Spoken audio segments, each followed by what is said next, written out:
Сегодня я приготовила вот такую домашнюю кисадилью, получается прям как в Додо. Сразу хочу сказать, готовую тортилью я купила в фикс прайсе. Как мне показалось, она вкуснее обычного лаваша, который мы покупаем в магазине. На вкус не отличается от настоящей тортильи. Итак, я начинаю готовить, а ты пока подпишись. Как вы видите, все наши ингредиенты нужно порезать соломкой. В первую очередь мы на сухой сковороде обжарим наше куриное филе до золотистого цвета. Готовое филе мы убрали на тарелочку. Далее я заливаю немного масла, обжариваю лук до золотистого цвета. И далее обратно возвращаю куриное филе. Далее у нас идет болгарский перец. Обжариваем буквально 2-3 минутки. Далее я добавляю томаты. Будем жарить, пока не испарится весь сок. Конечно же, добавите соль, перец и ваши любимые приправы по вкусу. Итак, мой последний штрих и моя начинка готова.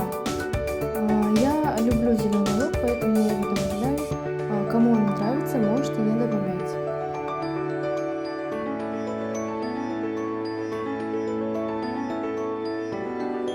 Ну что ж, теперь осталось нам собрать нашу кисадилью.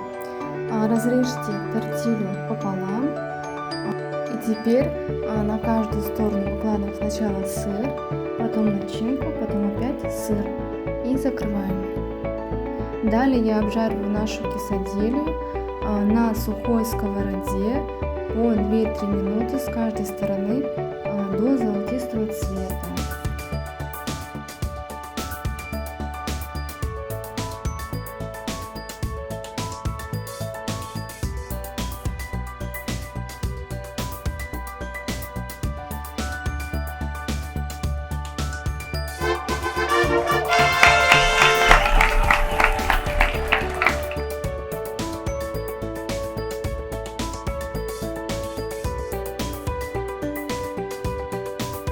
Ну вот и все.